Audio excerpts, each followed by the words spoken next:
Hello, my name is Julio Alvarenga, and this is the first devlog for Light Polymer, a retro third-person shooter. It takes bits and pieces from Nintendo 64 titles, but it's also influenced by modern gameplay styles. It's sort of just a culmination of all the games I enjoy, both new and old.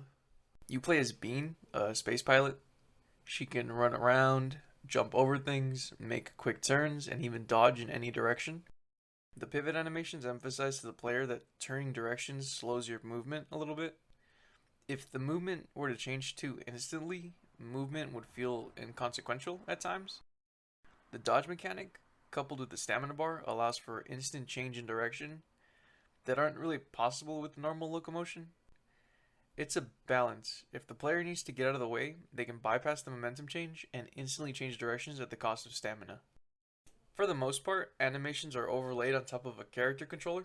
That is to say, the player always has control of the underlying character controller, but their inputs are reflected onto Bean, the avatar.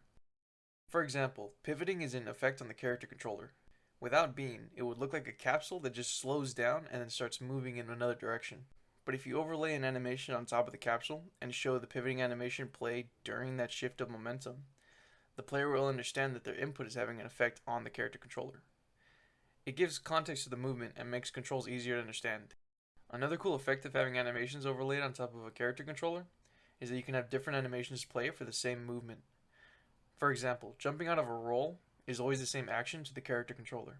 Without Bean, or without the avatar, the capsule would appear to jet into the dodging direction, and upon landing, would just leap into the air. But with an animation, we can detect a jump out of a roll and add a special animation.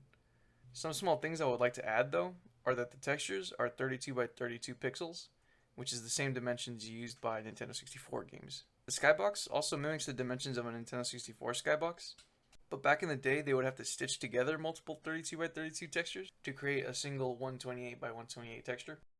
Since Unity isn't limited to the old hardware, there's no need to stitch them together like that. You can create the same effect by making a 128 by 128 texture and just importing it like that. Bean's model is a low poly as well, and the terrain is also pretty low poly. It's not a one-to-one with the Nintendo 64 terrain, but it looks close enough. Goals for next week. Implement the combat system and add UI elements including health and stamina. Stamina bar will be used by the punching animations, guarding animations, and the rolling animations, and health will be used to verify if a hit landed or if you're taking too many hits. That's it for today's video.